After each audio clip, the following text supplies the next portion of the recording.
Welcome to Mark D. Maker. My name's Mark Taylor, and today we're going to be carving a little guy from the corner.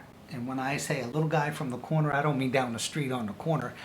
I mean from the corner.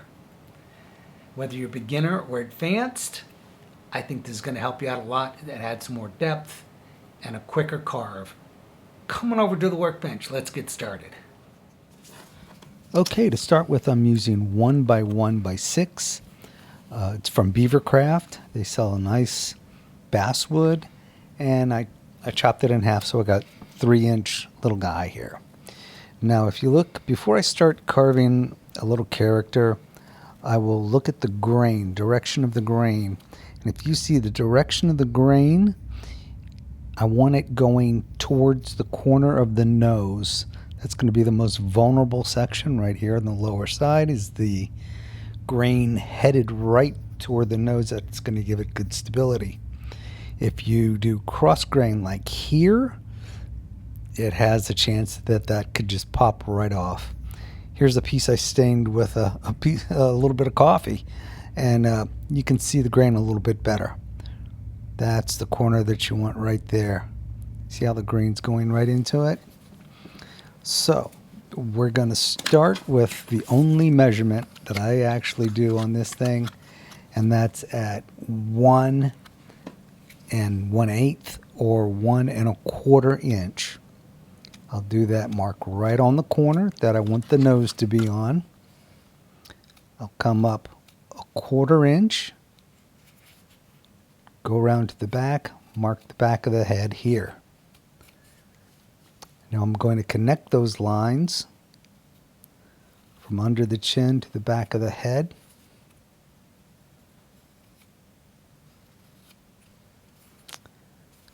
And now we'll just start carving. We want to get, and we're going 2 times the speed here. I don't carve that fast. We're just doing V cuts here. Actually a stop cut and then a lever cut here. Go all the way around, and you want to create a separation all the way around so you can get some sort of a neck separation between at least the shoulders and the head. All right, now we're going to start to get the flat spots on the back of the head. So we'll take that corner off, and then we'll go straight down the back, just wide enough for a butt. That's going to be the corner of the nose, so we don't want to start carving on that yet, but we can take off the front of the body, give us a nice flat plane, wide enough for 2 feet. This is going to be the back of the neck here. And we're going to take the flat spots off for the ears. We'll just take those corners off there. All right, so now the only corner remaining is the corner we'll put the nose on. We're putting in the feet there and the butt there. And we'll carve in the feet. We'll just do a little ledge. And then we'll come back later and separate that. Now this is a swoop cut, just so the little guy has somewhat of a butt, and then we scoop out on the side there, those side corners, and that will give us the length of the arm.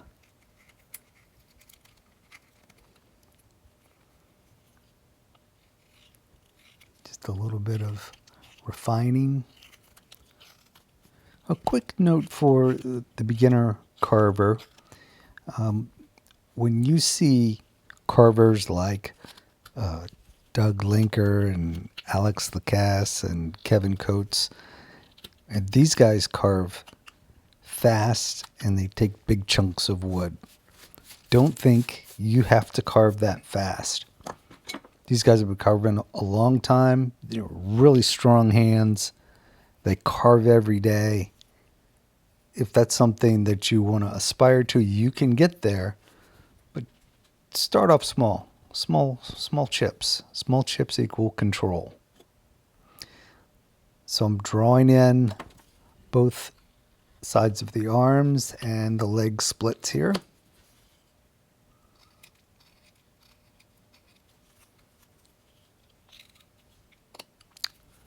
Length of the hands, or the arms I mean. And then going straight in on those lines for the width of the arm. And I'll just relieve that. A little bit of a swoop cut there.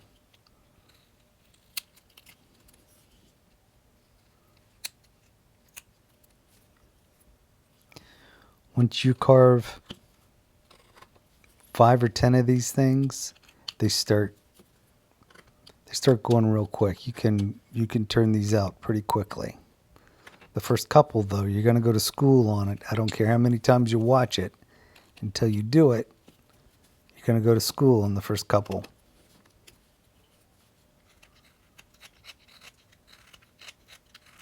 In between the legs, just an indication of space, of a indent there. Don't try to go all the way through. As Doug Linker said, you'll be digging a hole.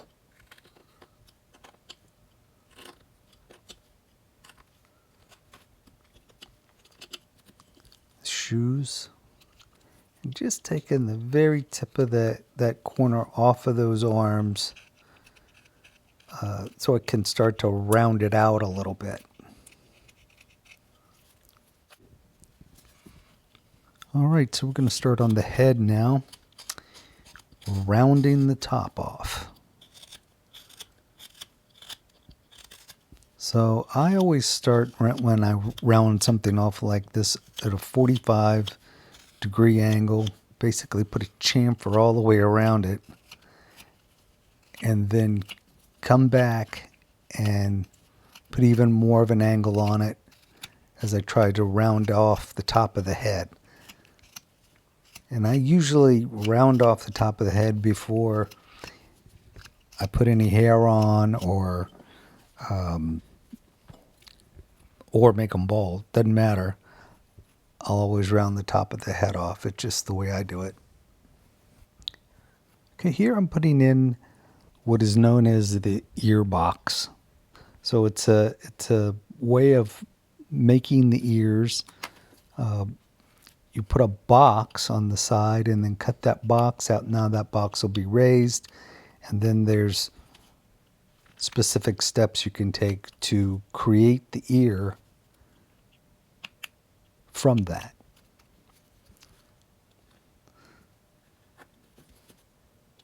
So you see I go all the way around that little box and relieve wood all the way around it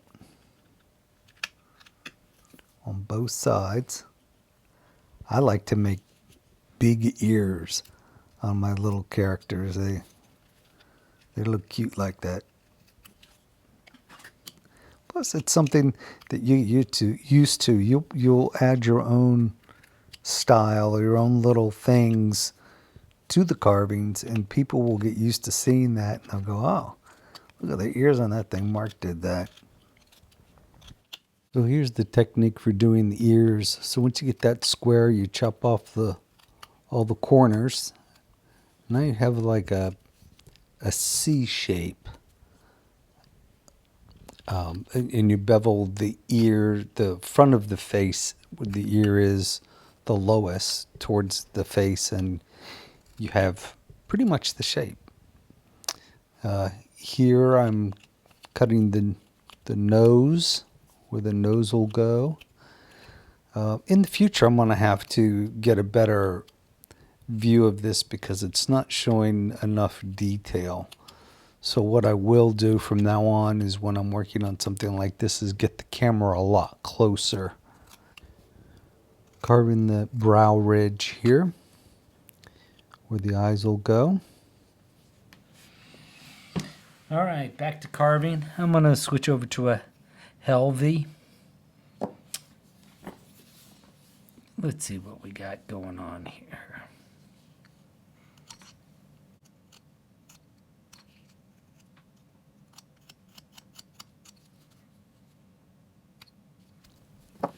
All right, here we're drawing in the wings of the nose where they'll go. It's just a straight in cut vertical to the nose. And we'll take out that little triangle on either side of the nose. And that sets up for a pretty successful nose. I haven't found a better way. That's what I found works best. Up the sides of each one of those cuts, all the way up into the eye socket.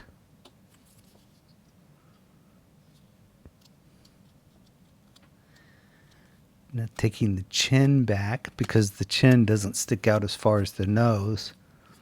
There's quite an angle there, so taking that nose in, creating a little bit of a ridge for the eyebrow. Now, if you're trying to get a likeness of somebody, you have to be careful there because you don't want them to look like a caveman, with a big, hard, bony brow. It's good for characters because it gives them eyebrows, and eyebrows give expression. All right, we're going in here, the ear, and we just do a triangle, a little chip cut. And then what I'll do is ease those edges. You see how I'll go around the inside of the circle of the ear. And that's about all I will do to the ear. That really makes a big difference. It gives the outer shape of the ear, and it shows there's depth inside the ear. And for a little carving like this, that's all you really need. Now the side of the head, where the side of the eyes, there is a depression on most people's head. That's following the contour of the skull. That will help add some realism to a little guy like this. Help shape the cheeks. Make the face look a little bit more realistic. Now I'm putting in the smile lines. And with a plain looking face with no smile, some people's face is very smooth. You don't see it. But you get the slightest smile, and those smile lines appear just about on everybody. So I add those to almost all my carvings. Sometimes I'll go in and sand them so they're not as sharp or evident. Here I'm going in right below the mouth line with a little V-cut, and what that creates is the lower lip. And that does a lot. That really helps. Even a little, like a sanding stick coming in underneath the lower lip really does a lot to smooth that position or that section out, and it really helps the look. All right, I'm going to change the camera position around a little bit, see if that helps. I think that helps a little bit to see. Here's that area that I was talking about earlier. Even with the eye socket area where the head kind of dips in a little bit, it just adds a little bit more realism. And here's the space between the eyebrows. And just kind of smoothing everything out with the blade there. Now here I'm going in on the back of the leg, kind of narrowing it down just a little bit, taking all the sharp edges off. And here we're going on the back, just above the butt, and that will help add shape to the back of the character. This is, you really start to see, the whole body shape coming along right here.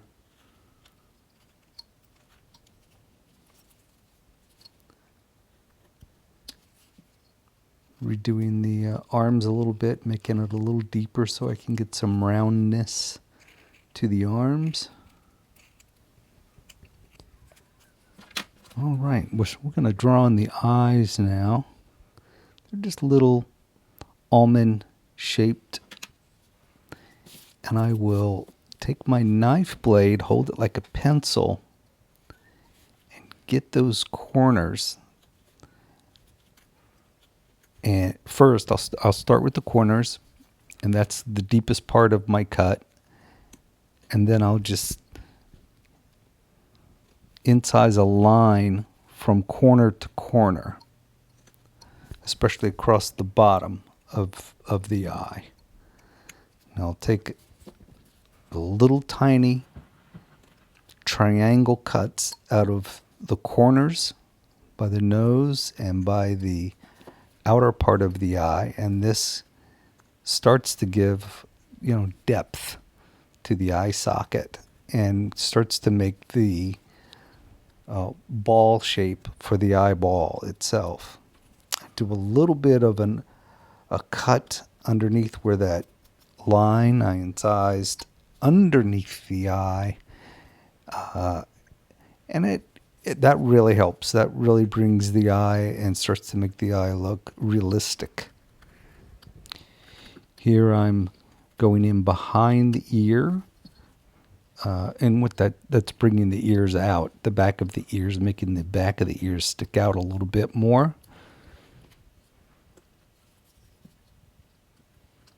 And then smoothing under the ear into the neck.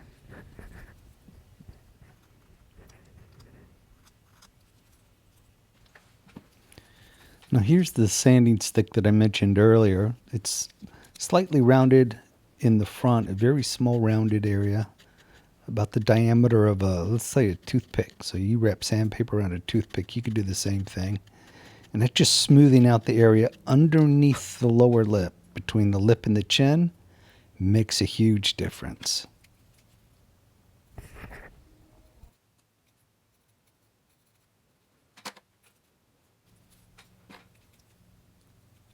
Here I'm drawing in where the wrist is going to be of the hand, so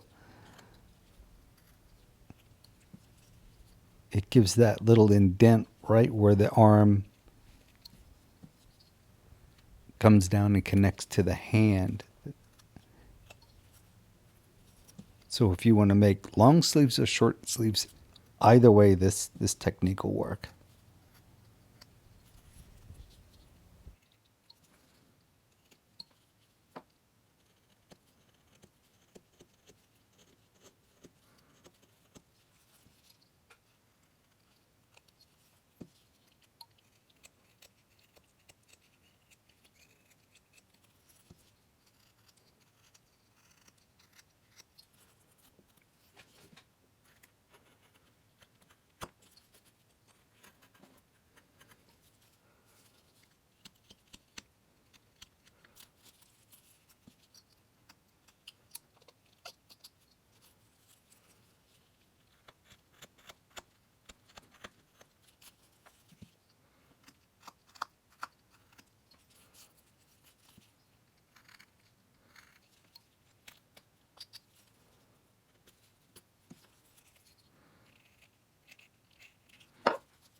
All right, so we're drawing in the collar of the shirt and the main split in the shirt in the front. The collar goes all the way around the neck and just hold the knife like a pencil and incise that line, relieve it a little bit.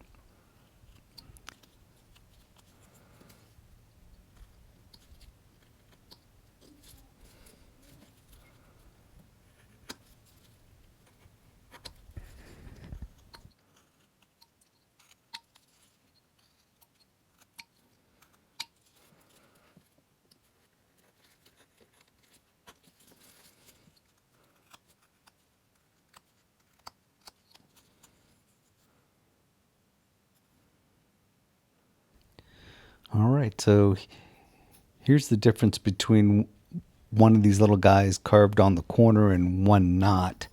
This one in my hand is carved with the corner, and you can see it's got wider shoulders, more depth in the head. This was carved out of the same piece of wood, but not from the corner, just from the flat end. And you can see the one on the right has a much flatter face. That's me, actually, in my work uniform. And everybody says, hey, that looks like you. But he's got a flat face compared to the guy next to him. So in my last video I carved a little crow out of a 1x1 piece of basswood. Same type of basswood that I carved with the little guy here. And since I've painted it black, now I never use black right out of the bottle for a carving. I mix it, and what I use is ultramarine blue and burnt umber. By mixing those two together, you can get just various grays. By mixing it 50-50, you get this dark, dark, dark, almost black, but it reflects the light back, so you can see the details. If this was painted lap black or ivory black, you wouldn't see the details. Please like, share, subscribe, and I'll see you next time.